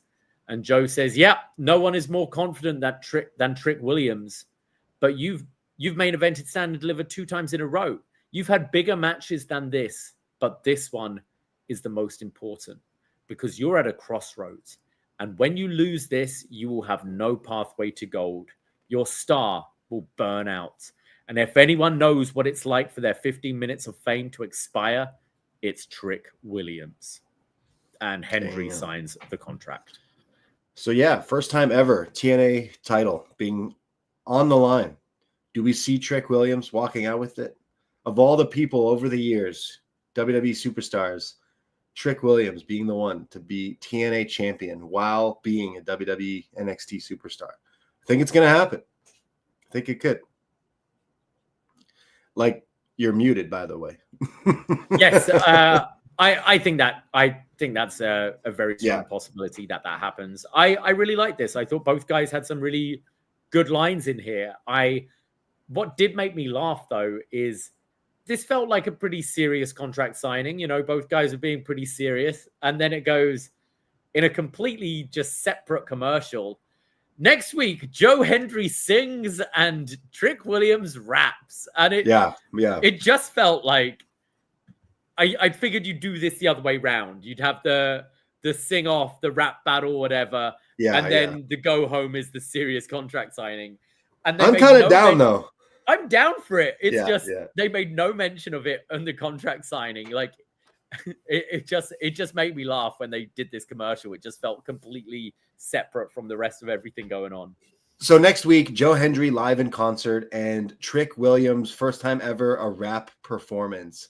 So we're going to get a bit of a back and forth song battle between the two, which I really hope delivers. The Joe Hendry stuff that pretty much brought him to the dance is great. But then when we've seen him do it on NXT in the past, it was not. It was so like, it was like Aiden English singing back in the day on it. It was just watered down nothing. Whereas like you have the opportunity, you should make it actually good. And I'm hoping that it is. So I'm kind of looking forward to that. As bad as it might be, I think it could be good. So we'll see. But I didn't mind some of the things. It's weird because you could have done this in the ring, but they chose not to. So the way they like clearly edited it and stuff was a little like hokey for me, but it's wrestling, so it's fine. And I do think Trick is taking it, but I liked Trick being like, oh, like showing up at once or twice, cool. But like getting in my business, like you should have stayed in TNA, Joe, because now I'm going to be the first guy to take this title. And that's a big deal. Like I'm going to steal it from TNA is what he's saying. And that's probably what's going to happen. Title and your brand. Yeah, of course. And then it's going to be Trick NA, isn't it, or something like Trick NA? Yeah, exactly. TNA. But Trick was on TNA like the last few weeks because of this storyline, and he crossed paths with Santana. So I wonder if like that could be they go into a direction after where maybe someone's chasing Trick to take the title back to TNA, because then we're going to have the Worlds Collide thing. That could be more involved. Yeah. I know TNA is doing a show down in Mexico now with AAA. So it looks like there's some things in place. But yeah, I probably would imagine Trick Williams takes that title from Joe Hendry. We see Josh Briggs, who is sad. He is so sad. His friend has gone back to Japan. Hank and Tank come in. And they're like, oh, come on, buddy. Cheer up. It's okay. And it can't be easy losing your best friend and partner. Josh says, I just didn't want him to leave. I know, like, Inamura helped me so much in Japan, and I feel like I pushed him away. We just kept losing. We'd lose week after week, and I get so frustrated, but didn't want him to go back to Japan. And poor Josh, poor Briggsy here. I'm pushing him away. I've been pushing him away, pushing you away. Sean Spears walks in and says, yes, when it comes to relationships, you are a cancer, and is trying to give advice to Briggs. And Briggs says, I don't need your wisdom, but I have a great idea on how to clear my head. And I assume this match is coming next week with Briggs and Spears. Yes, Sean Spears, total James Bond villain with this. What is this coat that he wears? This fitted, not quite wrestling gear, but like the sleeveless vest. Bond villain is just what it's. Yeah. He just needs a cat. He just needs he's almost Dr. No, not Dr. No. Who is he? Blofeld. Yeah, he looks kind of like Blofeld with a mohawk, and he loves chairs for some reason. But yeah, I guess the culling, he just needs a rotating chair, like in a Bond villain. But I'm imagining we go that way. I'm not quite sure where we go with Briggs, because he's put on such great matches and never gets maybe the shine. Like, you could have pushed him to be into like a world title picture just to see. And I don't know if they're going to try that or not. But at this point, join your boy, join your friend. Yeah, I was going to say, I'd be interested for a bit of a rekindling of that relationship. Like, maybe start with a feud. I think Jensen has a lot to be pissed off about, like like Briggs did leave him. He left him to have a singles career, and then he goes and gets another tag partner. And these were the only people that took him in. I think there's some story we can have there, whether they'll tell it. Like they did bring up Briggs in this segment, and there was a reason why it's Spears coming in. Yeah. Sorry, Brooks. So I hope we get to that, build up a singles match between the two, and maybe get back together as the tag team afterwards. Yeah, because I love how he's like, I wasn't talking about Brooks. Yeah. It's like, oh God, relationships here in NXT. But yeah, we're going to get that match, I think, next week. Briggs and Spears. We see Uriah Connors and Kale Dixon, and they have a meeting with Ava, and she's like, what is it, boys? You've texted me like 50 times. Yeah, well, Ava, maybe reply. You're the GM. And they say, look, we want a match. We've been here too long. We finally want a match to put Chase U back on the map. And Ava says, okay, you know what? You've got it. Next week, you have their first ever tag match. And Andre Chase is there, and they're like, Mr. Chase, we're getting our first tag match next week. Oh, that's great. Against who? A returning OTM. And Chase just goes, guys, what the fuck? As he gets picked up. But OTM versus the new Chase U next week. Yeah, the new first class, the new Chase U, new and improved versus OTM. I don't know if it's going to go too well for those guys next week, but yeah, I kind of said last week, it's like, it's cool that we have Chase U because it was one of the most popular things in NXT in the last little while. And then you had Ridge Holland, who's doing great, by the way. He really worked in his favor to have, Brock Lesnar may have taken the streak away from The Undertaker, but Ridge Holland disbanded Chase U, and somehow they're back, and it doesn't really make sense. And I don't know if I can, like, I'm not knocking these guys because we haven't seen enough of them, especially the wrestling. So maybe we'll see something. One of them's Finley's kid, right? Uriah Connors is a Finley. So I'm interested to see them wrestle, but so far it's a rehash of like a rehash now. This is like our third semester of Chase U, it seems. And I don't know. I don't know if we should have went the route it went in the first place. Like, these guys could have easily been Duke. Why did we need to get rid of Duke when we have, like, I don't know. I guess I'll save my judgment until we see them wrestle next week. But again, I don't see them winning because we're trying to push OTM now, who I also don't really care about. So yeah. Anyways, that's the tag division. Fraxium left us, and look what we have. We are not out the mud at all. We are definitely in the mud with these tag teams in NXT right now. Hey, they might blow us away next week. Who knows? All right. I'll hold you to it. Yes. And then we go to our main event. Stephanie Vaquer and Jordynne Grace taking on Fatal Influence of JC Jane and Fallon Henley. And there's a double suplex early on from Fatal Influence to Vaquer, which there's a little bit of a slip up here. Vaquer goes to tag Grace, but gets pulled off the apron by JC. After the break, JC lands a big pump kick to Vaquer, and Vaquer comes back with a cheeky Nando's kick in the corner. Grace then gets the tag in, who's delivering spine busters, her rolling Death Valley driver to Fallon. And then Fallon hits what looked like was going to be a tornado DDT, but more of a tornado suplex off the second rope. Jordynne sets up for the beast mode, but JC saves her. There's then a series of kicks from JC Jane, and then JC and Fallon go for their finish, the kind of meet in the middle PK. However, Grace pushes Stephanie out of the way and takes the bullet. Grace then is fighting both of them off and then delivers the beast mode to JC for the win. Great move. That move looks awesome. Like the Made in Japan style thing, Juggernaut driver, beast mode. It's awesome. JC took it. There was a few slip ups in the beginning of this matchup, but then I thought they started going into overdrive. I think JC Jane, the commentary did a good job. Book, Vic, and Corey were like, oh, like Fallon and Stephanie Fallon and JC both have a chip on their shoulder. Like, and I thought they wrestled that way. Like, I thought they really stepped it up, especially JC. Like, she was doing some stuff we haven't necessarily seen her do, like the big crossbody. All of them, but all the women in this match are doing really fun stuff. So I ended up getting really into it. Probably my match on this show was this one, and it's definitely the latter half of it. Another funny moment is we talked about how here in Canada on Netflix we get the picture-in-picture, but during picture-in-picture, Vic is talking, and Booker's not answering him, and then he asks him something, and Booker's like, "Yeah, we're in break," and Vic's like, "Yeah, but we're on Netflix and we're still live." And then Booker's like, "Oh yeah, anyways." So then continues talking. So Booker was clearly ordering some TGI Fridays on his I don't know, Uber Eats or whatever.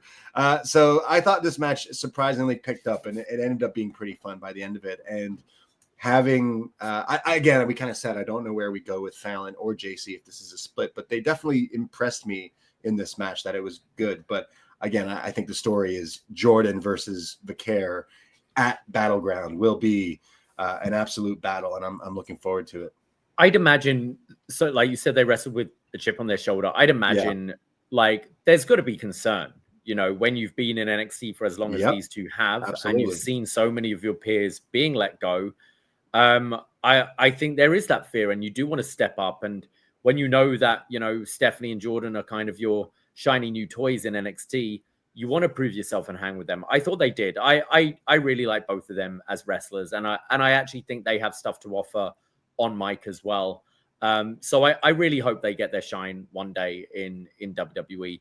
But yeah, I agree with you. A bit of clunkiness at the beginning, but then really got going. Like these are four of your best women in NXT right now, and I think the women's wrestling across WWE just is some of my favorite stuff right now. At the highest it's ever been. Like, it's the perfect time to announce like a Evolution card, because there's just so many, like there's going to be people like missing from this card who you feel should deserve a shot, because I think they're so stacked right now on the women's side. Women's wrestling right now, especially WWE, like from the WrestleMania triple threat match to the Becky Lyra match at Backlash, like and NXT full stop. Like, yeah, we're definitely cooking, as they say. So we have the classic, the baby faces standing tall, but Jordynne Grace is eyeing up the championship and Stephanie catches it. We had exactly the same thing on Raw yesterday, but you know how it goes. But then, oh my God, something is going on outside. And we see that Ricky Saints has been attacked and Ethan Page is standing above him and says, I told you we would pick this up later. Well, it's later. Okay, so Ethan Page versus Ricky at Battleground, I could assume gets added, but then also Ricky kind of said that the winner of that triple threat would get a match with him, so I'm not quite sure if that would be still a direction, but clearly we're going to go towards Ethan Page and Ricky Starks, but we've seen it already, right? So stipulation this time? Yeah, this time you add something to it. Like we've seen more violence from Ethan Page, so I think that could be something good, but yeah, that's how NXT went off the air is with that attack. So I do imagine we get that added to Battleground, and as of right now, it's Oba Femi versus Myles Borne, Vaquer versus Grace, Joe Hendry versus Trick, D'Angelo versus Stax are the only 4 matches announced at this time, but I do imagine we get maybe 2 more. Maybe Kalani and Soul, and and then a few more then. Possibly the no tag match on this show, it seems, but I don't see really you can't really build a tag match in a week, so maybe the Ricky and Ethan Page match. I thought overall I didn't enjoy this as much as last week's show. I thought last week was a very strong episode of NXT. It's ticking the feuds over quite nicely, but I do actually think next week's NXT show looks pretty good. We've got the rap and concert off thing. The Javon Adonis and Sean Legacy match sounds interesting, and I guess the final build to Battleground. But I'd say my favorite things of this week were probably the main event and the Myles Borne promo. Yeah, my favorite highlight of it was Myles Borne for sure, and some of the wrestling in the main event was pretty good as well. And I didn't like this episode as much as maybe last week or some others, but I think we're going along to Battleground. You have the big match of Vaquer and Grace, which I think sells the show alone, and adding Myles to be the opponent for Femi is such a wild card pick, but sink or swim kind of situation. I think we're gonna be pleasantly surprised with what we get out of that match. Again, I don't think anyone's gonna pick Myles Borne to win, but that's what's gonna add to the story going into this match. So I think it could be very good. And the rest of the stuff I'm not necessarily as excited about. I can't really say I'm looking forward to Joe Hendry versus Trick, really, but the TNA title being on the line makes things interesting. That's never happened before. I've watched many years of TNA and never seen it on a WWE product and to change hands, let alone. So I guess that's cool. And Tony and Stax, yeah, I guess the match, but I don't know. I'm maybe a little checked out of the Mafia stuff. It's not hitting it. Like Tony, I think you're being played. I think Stax is going to reveal that Rizzo knew, Luca knew, this is all a big ploy that they're kicking you out of the family, essentially. I'm okay with that. I'm all right. Yeah. I want to see Stax level up, so I'm okay for it with that. Yeah. Do we have any feedback this week? Good question. We have a Facebook group. Search Poison Rana on Facebook and give us a follow, but it can lead you to the Facebook group. There's a few questions you can answer. Lately, I'm just letting anybody in, but we put up feedback threads and then we read what you guys write. And we, of course, have our 2 upNXT have written in. Fire Frank writes in, I have to give props to Myles for the, no pun intended, fire opening promo, because he's Fire Frank, and then going out and putting his shot on the line and winning again. Sorry, you can't be called Fire Frank, use the word fire and say no pun intended. No, that's why you call Fire Frank, because you say fire, Frank. Fire. He asks, where is Rizzo if she wasn't at the house? I'm concerned. I think she might be in on it, Frank. Poor Tatum. People either turn on her or get fired. No wonder she's so angry. What happened to the tracksuit for Andre Chase? He had the quarter zip up instead. Boo. Yeah, I did notice that as well. And then he says, can't wait for the Trick Rap Showcase next week on the Go Home episode. And we have Magan who says, a decent episode. Myles handled his promo very well. The main event was solid fun. Battleground might give me what I want when it comes to singles matches. I hope Jordynne and Stephanie get 20 minutes. Trick Hendry presents a chance to provide a surefire main event for Slammiversary. If Trick wins the TNA World title, I can see Mike Santana step up to get it out of captivity. The recent wave of cuts did extrapolate into Tatum's crash out, and she's not taking it well. Next week's three-way between Javon, Sean Legacy, and Ashanti might be good. It's nice exposure for Evolve.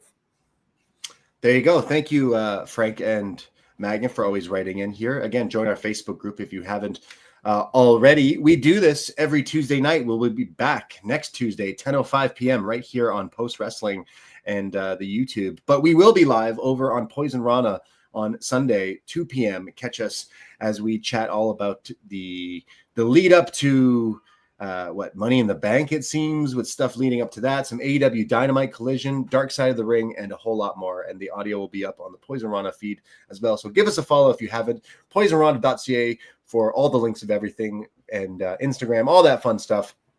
And I saw this article from Variety today that they shared from the CW, who said the CW boss on the Netflix move has been an absolute game changer. So it looks like the CW is very, very happy with what has transpired with NXT. And I think we could see that with, Trick showing up on certain shows, Tony D'Angelo, and some of the CW shows and stuff. So I think it's here to stay on the CW. But just like us, we're here to stay as your NXT friends. So thank you, everybody in the chat. As always, you can follow us, and you can follow me at the Bray D.